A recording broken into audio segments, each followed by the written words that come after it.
नमस्कार। कहानी कमल में आपका स्वागत है। आइए आज सुनते हैं सुप्रसिद्ध साहित्यकार अजय प्रजापति की कुछ चुनी हुई कहानियों में से एक, तुम वही हो। शिक्षक होना एक पेशा नहीं बल्कि एक भाव, एक दशा, बेचैनी है।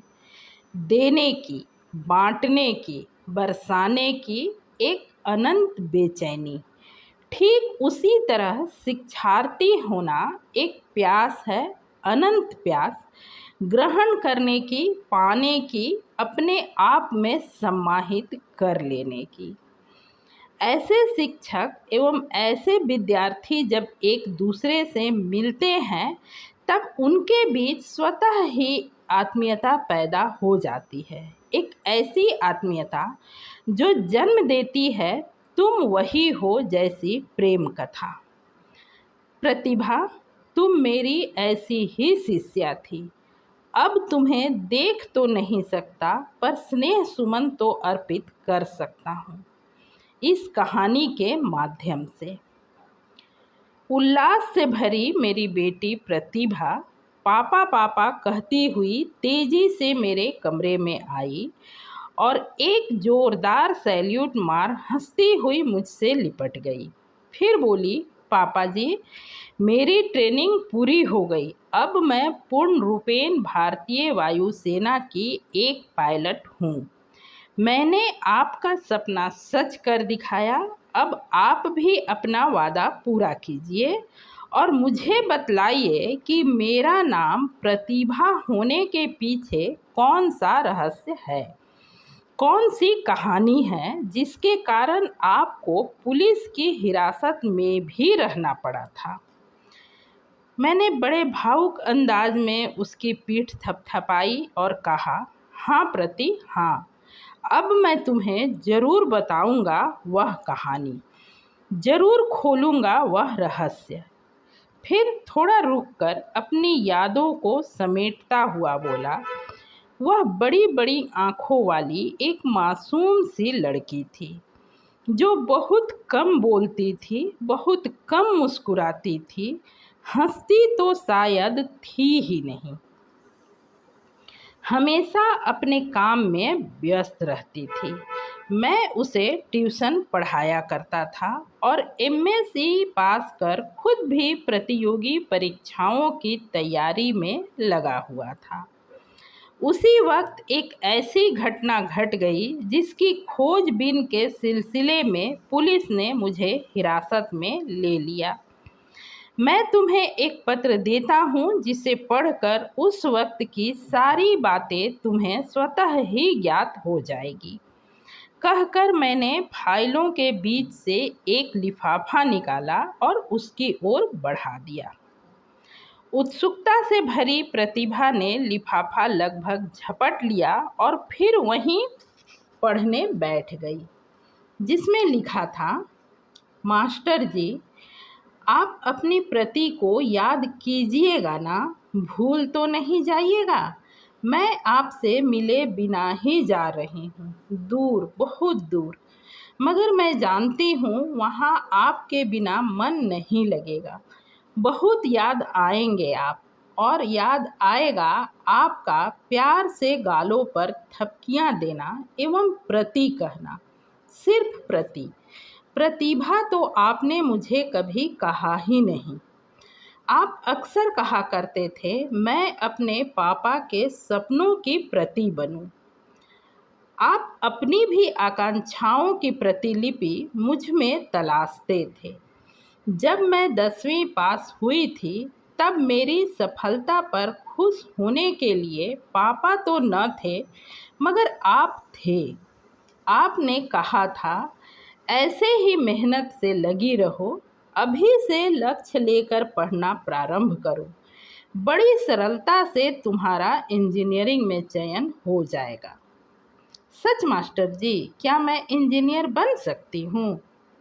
इंजीनियर ही क्यों, डॉक्टर, प्रोफेसर, वकील, जो चाहो बन सकती हो। यहाँ तक कि तुम पुलिस अधिकारी भी बन सकती हो। पुलिस अधिकारी? नहीं नहीं, मैं तो पायलट बनूंगी, खूब ऊंचे आकाश में उड़ूंगी, सभी को पीछे छोड़ दूंगी। मैं सपनों में खोई हुई सी बोली थी। आप मेरे उत्साह एवं सोच से काफ़ी प्रभावित हुए थे। उस वक्त शायद आपने भी नहीं सोचा था मेरे भीतर सपने जगाकर मेरी महत्वाकांक्षा को सारा आकाश दिखाकर मुझे कितनी पीड़ादायक परिस्थितियों में ढकेल रहे हैं। मुझे बेहतर याद है आपने मुझसे कहा था, तुम चाहो तो सफलता हासिल कर सकती हो, तुम में प्रतिभा है, लगन है, और अगर ऐसा हो सका तो मैं समझूंगा मेरे सपने साकार हुए, मैं जीत गया। कहते कहते बहुत भावुक हो उठे थे आप, आंख भर आई थी आपकी। नहीं मास्टर जी, नहीं, इतना भावुक तो सिर्फ एक पिता ही होता है, वह भी तब जब उसके बच्चे सफल होते हैं। क्योंकि पापा की आंखों में भी ऐसे ही सपने हुआ करते थे हम दोनों भाई बहनों के लिए। इसलिए उस दिन वे बहुत दुखी हो उठे थे जब उन्होंने भैया को 10वीं में 3rd डिवीज़न से पास होने का समाचार सुना था। मगर मेरे भैया खुश थे। उन्होंने सगर्व कहा था, गांधी डिवीज़न कोई खराब डिवीज़न होता है क्या? कॉलेज में कदम रखते ही वे और भी ऊंचा उड़ने लगे थे। दोस्तों के साथ मटर गश्ती करना, भाग भाग कर फिल्में देखना, बात बात में मारपीट कर लेना उनका शौक हो गया था। भैया के भटकाव से पापा चिंतित थे। वे उन्हें घंटों समझाते और रास्ता भी क्या था। युवा बेटे को बांध कर तो रख नहीं सकते थे, मगर भैया पर कोई असर नहीं था। पढ़ाई से वे कोसों दूर हो चुके थे और इन सब चीज़ों का जो स्वाभाविक परिणाम होना था वही हुआ। वे इंटर में पास न कर सके। भैया के फेल होने का समाचार सुन पापा पूरी तरह बुझ गए। उस दिन वे खूब रोए, मगर अंदर ही अंदर एक शब्द नहीं कहा भैया से। उस वक्त मैं 6ठे वर्ग की छात्रा थी, इतनी भी नासमझ न थी। इच्छा हो रही थी पापा से कहूँ, निराश क्यों होते हैं, मैं आपके सपने साकार करूँगी। मगर मेरे भीतर के डर ने मुझे ऐसा कहने नहीं दिया। काश उस दिन पापा भैया पर बरस पड़े होते, भीतर की पीड़ा बाहर तो निकलती, उनका मन हल्का तो होता। मगर ऐसा कुछ भी नहीं हुआ था। सुबह से वे उदास उदास ही रहे और ड्यूटी चले गए थे। उनके सहकर्मी बतलाते हैं वहाँ भी वे खोए खोए ही थे। यही कारण था कि चलती हुई मशीन में उनका हाथ फंस गया और फिर पूरा का पूरा शरीर। कोई कुछ करता उससे पहले ही सारा कुछ खत्म हो गया। माँ जो भोजन की थाली सजाए पापा का इंतजार कर रही थी, उनकी लाश देखते ही दहाड़ मारकर रो पड़ी। मैं भी रोती हुई सब कुछ देखती रह गई थी। मगर शायद भैया के लिए अच्छा ही हुआ। साल होते न होते पापा की नौकरी के एवज में उन्हें नौकरी मिल गई। जिंदगी के प्रति उत्साहहीनता ने माँ को जल्दी ही बीमार एवं कमज़ोर बना दिया। घर के काम की ढेर सारी जिम्मेवारी स्वतः ही मेरे ऊपर आ गई।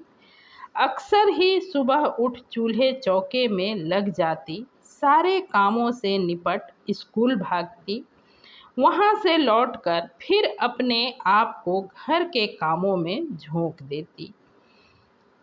इसी में समय निकालकर अपनी पढ़ाई भी पूरी करती और आपसे ट्यूशन भी पढ़ती।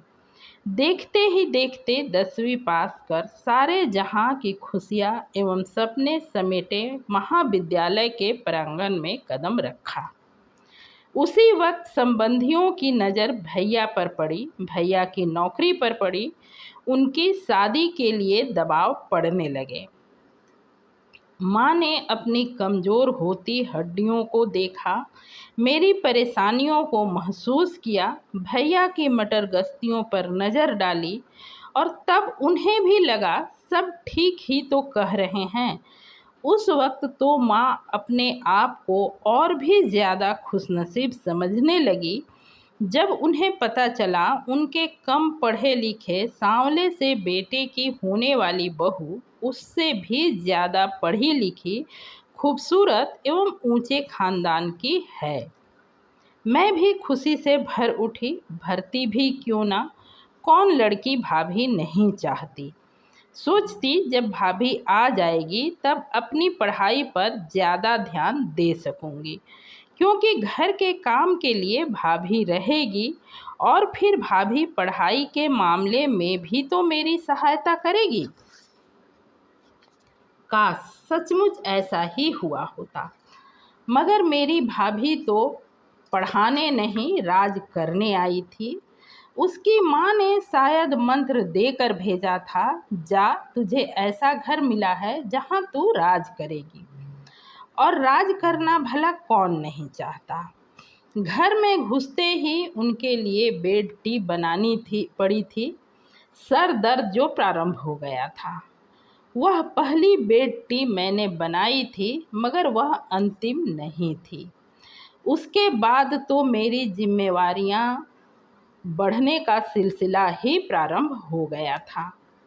मैं थक कर चूर देर रात गए पढ़ाई में जुड़ पाती और उधर भाभी के कमरे से उनके खिलखिलाने की आवाज़ें आती रहती।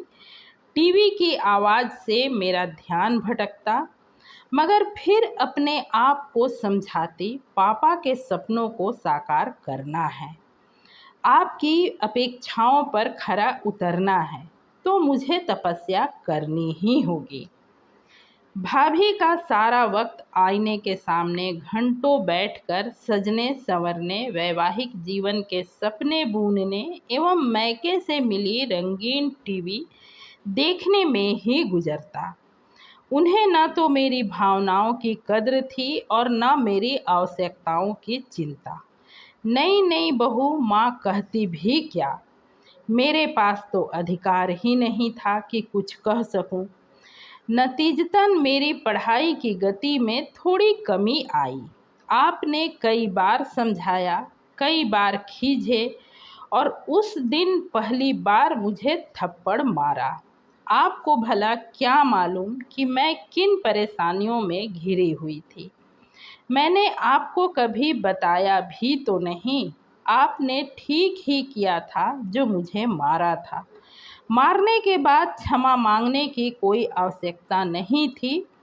काश आपको इतना अधिकार होता कि यही थप्पड़ मेरे भैया के गालों पर जड़ पाते, जिन्हें उनके दोस्त मजाक में जोरू का गुलाम कहने लगे थे। जानते हैं मास्टर जी, जिस दिन आपने मुझे थप्पड़ मारा था उस दिन शायद मेरी किस्मत में सिर्फ थप्पड़ ही लिखे थे। 3 दिनों से मेरी भाभी का हम उम्र भाई बालू आया हुआ था। बालू की जगह उसका नाम कीचड़ रहता तो शायद ज़्यादा सही था। इज्जत से उसका नाम लेने की इच्छा नहीं हो रही। शादी के वक्त मुलाकात हुई थी, उसने छेड़छाड़ की थी, मगर मैंने ज़्यादा ध्यान नहीं दिया, क्योंकि शादी विवाह में तो अक्सर ऐसा होता ही रहता है।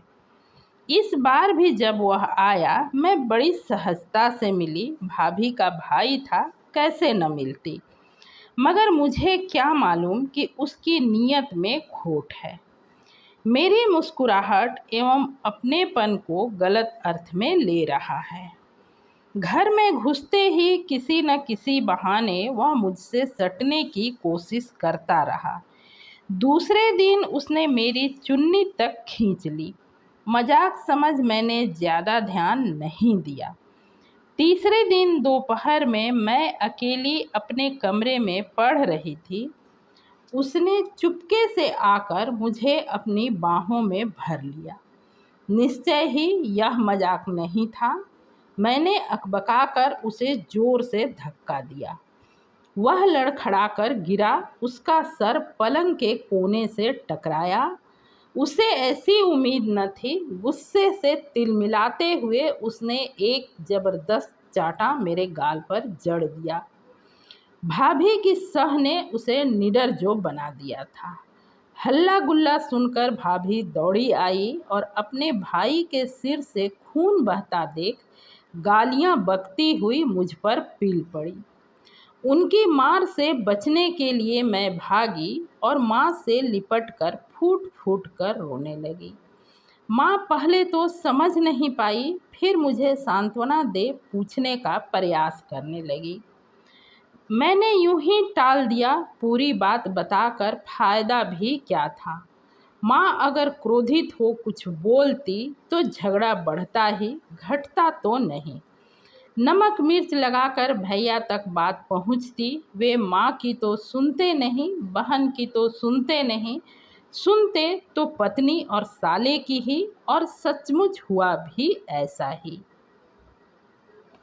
वे ड्यूटी से लौटते उससे पहले ही उनका साला विदा हो चुका था। उसे न देखकर जब भैया ने पूछा, भाभी ने घटना को तोड़ मरोड़ कर सारा दोष मुझ पर मढ़ दिया। वे गुस्से से उबलते हुए मेरे पास आए और लगे डांटने तथा पूछताछ करने। उस भैया को क्या बताती जिसने पहले ही मुझे दोषी मान लिया हो। सहानुभूति की आशा व्यर्थ थी, चुप्पी साध ली। मेरी चुप्पी उनके लिए बर्दाश्त से बाहर थी। लगे थप्पड़ों की वर्षा करने। पता नहीं कितना मारते, वह तो माँ ने बचा लिया। भाभी चुपचाप देखती रही। मैं रोती रोती वहीं पलंग पर पड़ी रही। उठी तब जब शाम को आप पढ़ाने आए। काश उस दिन आपने मेरी आंखों को ध्यान से देखा होता, उन गालों को महसूस किया होता जिस पर प्यार की थपकियां दे मेरी पढ़ाई से खुश हुआ करते थे। पर इसमें आपका क्या कसूर? शायद मेरी किस्मत ही खराब थी। भाभी की नफरत ने मुझे जकड़ लिया था। मैं सकते की हालत में खड़ी रह गई। जब पढ़ाई समाप्त होने के बाद गुस्से से भरे भैया आए और आपको ट्यूशन फीस पकड़ाते हुए बोले, कल से मत आइएगा मास्टर जी। आप भी हक्के बक्के रह गए। आपको समझ में नहीं आया आपका कसूर क्या है। आपने मेरी ओर देखा। मेरी आंखों से टप टप आंसू गिरने लगे थे। मेरी इंटर की परीक्षाएं सर पर सवार थी। आपने भैया को समझाना चाहा, मगर वे समझने के मूड में होते तब तो। उन पर तो भाभी के पढ़ाए गए पाठों का असर था। अंत में हार कर आपने मुझसे कहा, प्रति अपने उद्देश्य को भूलना मत। तुम्हारी परीक्षा करीब है, ध्यान लगाकर पढ़ना। मैं कुछ नोट्स कल भिजवा दूंगा, उससे तैयारी कर लेना। इसके बावजूद भी कोई दिक्कत महसूस हो तो निसंकोच मुझसे संपर्क करना। मैं अवश्य ही तुम्हारी सहायता करूंगा। यह मेरी कलम रखो, इसी से तुम अपनी परीक्षा देना। मुझे तुमसे ढेर सारी उम्मीदें हैं। मैं तुम्हारे अच्छे रिजल्ट का इंतज़ार करूंगा। कहते कहते आपकी आंखें डबडबा आई थी। आपके बड़प्पन को देख श्रद्धावश मैं आपके कदमों में झुक गई। आप मेरे सर पर हाथ रख तेजी से मुड़ गए थे। अपने आंसुओं को छुपा पाना आपके लिए कठिन होता जा रहा था। भैया भी जा चुके थे। मैं हताश वहीं बैठ गई। मेरे आंसू टप टप मेरी पुस्तकों को भिगोते रहे। मैं अपने ही घर में अपने को पराई एवं उपेक्षित महसूस करने लगी थी। भैया और भाभी के रहमो करम पर जीने वाली जीव। मेरा पक्ष लेने के कारण माँ की दशा भी कुछ ऐसी ही थी। आपका मार्गदर्शन मेरी पढ़ाई की राह में बहुत बड़ा सहारा था। कहीं रिजल्ट ना खराब हो जाए, यह सोचकर मैं बेचैन हो उठी। एक दिन कैलकुलेशन में अटकी तो भाभी की ओर ध्यान गया। डरते डरते उनके पास गई। वह अपना प्रिय टीवी सीरियल देखने में व्यस्त थी। टाल गई। घंटे भर बाद मैंने जब दोबारा उनसे आग्रह किया तो किताब मेरे मुंह पर मारती हुई झल्लाई, जाओ घर का काम करो, ज़्यादा पढ़ने की ज़रूरत नहीं। पढ़ कर क्या लाट साहब बनोगी? कहाँ से लाएंगे तुम्हारे लिए लाट साहब लड़का और ट्रक भर दहेज? मैं डर कर अपने कमरे की ओर भागी, मगर घंटे भर बाद ही मेरी बेचैनी बढ़ने लगी। लग रहा था मेरे सारे प्रश्न अब भी हल होने चाहिए। मेरा ध्यान आपकी ओर गया। एक सहेली के द्वारा आप तक संदेश भिजवाया। आप मेरे प्रति फिक्रमंद तो थे ही, दौड़े आए और बड़े उत्साह से घंटों सारे उत्तर बतलाते रहे। मैं खुशी से भर उठी, मगर मेरी यह खुशी ज़्यादा देर टिकी न रह सकी। आपके जाते ही भाभी तिलमिलाती हुई आई और लगी डांटने। अब क्या मतलब है तुम्हारा उससे? जब हम ट्यूशन बंद करवा दिए हैं तब वह मास्टर क्यों आया? क्या देती हो पैसे के बदले में जो तुम पर लट्टू है? अब कि वह आया तो उसका मुंह नोच लूँगी और तुम्हारा भी। मैं चुपचाप पुस्तकें समेटती भाभी की डांट सुनती रही। दिन पर दिन वह ज़्यादा से ज़्यादा क्रूर होती चली गई। भैया ने बात करना लगभग बंद कर दिया। इस घर में अब मैं सिर्फ माँ के मार्फत जुड़ी रह गई। कभी कभी इच्छा होती भाग जाऊं, मगर भाग कर जाती कहाँ? पढ़ाई का ख्याल आता, कमरे में बंद हो अपने आप को पुस्तकों में डुबो देती, मगर जब कहीं अटकती अजीब सी बेचैनी से भर जाती। 5 साल से पढ़ते पढ़ते मुझे आपकी और आपके मार्गदर्शन की आदत सी हो गई थी। ऐसा लगता था मेरी सारी समस्याओं का समाधान आपके पास ही है।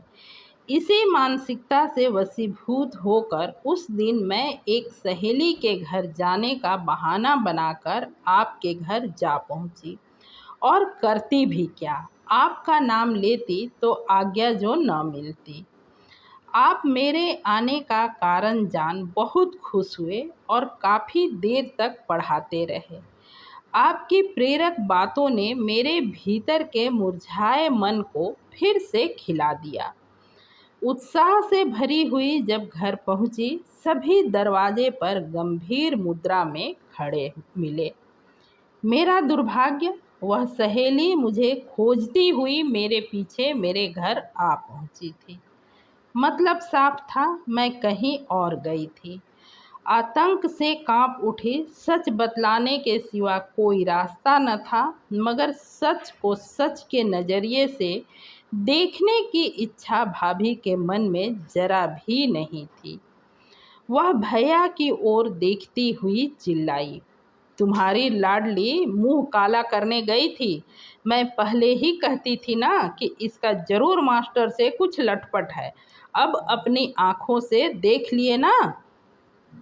क्रोधित भैया मुझे मारने दौड़े। मैं डर कर भागी, मगर भैया की पकड़ से बच नहीं पाई। वे मेरी चोटी पकड़कर झकझोरते हुए चिल्लाए, क्यों सर का बोझ बनी है? बदनामियां समेट रही है। मर क्यों नहीं जाती? कम से कम दहेज के रुपए तो बचेंगे। बदनामी तो न होगी। बेवजह ही हम लोगों का सुख चैन छीन रही है। बचाने के लिए माँ दौड़ी और मुझे खींचती हुई मेरे कमरे में ले आई। मैं पत्ते की तरह थर थर कांपती हुई रो पड़ी। तुम्हारी कसम माँ, मैं सच कह रही हूँ, मैं मास्टर जी के पास पढ़ने ही गई थी, सिर्फ पढ़ने। भैया जब मेरी ओर दोबारा झपटे, मैं गिड़गिड़ाई, मुझे मत मारिए भैया, प्लीज़ मुझे मत मारिए। मेरा यकीन कीजिए, मैंने कोई पाप नहीं किया है। अब मैं कभी मास्टर जी के पास नहीं जाऊंगी और ना कभी पढ़ने का नाम लूँगी। प्लीज़ मुझे मत मारिए। मैं नहीं जानती, अगर माँ नहीं रहती तो भैया भाभी मेरी क्या गत बनाते। ऐसी ज़िंदगी जीकर क्या करना मास्टर जी, आप ही बोलिए। ये यही चाहते हैं ना कि मैं मर जाऊं, तो ठीक है, मैं मर ही जाती हूँ। अपनी मासूमियत पर इतना बड़ा कलंक लेकर जी भी तो नहीं पाऊंगी। इस वक्त रात के 1 बज रहे हैं। भैया भाभी कब के सो चुके हैं। माँ पापा के कमरे में शायद उन्हें याद करती रो रही है। एक भयावह सन्नाटा पूरे कमरे में छाया हुआ है। मेरे सर पर आत्महत्या का जुनून सवार हो रहा है। यह सामने पड़ी हुई रस्सी बड़ी प्यारी लग रही है। इसमें पड़ा हुआ गोल फंदा पता नहीं क्यों मुझे परीक्षा में पाए हुए मेडल की तरह प्यारा लग रहा है। आप क्या जाने आपको लेकर भाभी ने मुझ पर कितनी गंदी लांछन लगाई है। यह सच है कि मैं आपको प्यार करती हूँ, बहुत बहुत प्यार करती हूँ। काश मैं आपकी बेटी होती। इस जन्म में ना सही, अगले जन्म में मेरी ईश्वर से प्रार्थना है कि मैं आपकी बेटी बनकर जन्म लूं। आप ही ने तो मुझे बताया है कि आत्मा कभी नहीं मरती, वह फिर नया जन्म लेती है। मैं आ रही हूँ आपके पास आपकी बेटी बनकर। मेरा पत्र जब तक आप पढ़ पाएंगे तब तक मैं आपकी बेटी बनने की यात्रा पर बहुत आगे निकल चुकी होंगी। मास्टर जी, आप मुझे पायलट बनाएंगे ना। मैं बहुत दूर ऊंचे आकाश में उड़ना चाहती हूँ। आप मुझे मौका देंगे ना।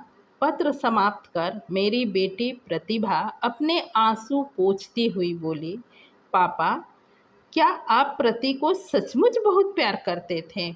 हाँ बेटी, मैं उसे सचमुच प्यार करता था। उसके गुजरने के 2 साल बाद जब तुम पहली संतान बनकर मेरे घर में आई, तब मुझे लगा तुम वही हो, बिल्कुल वही।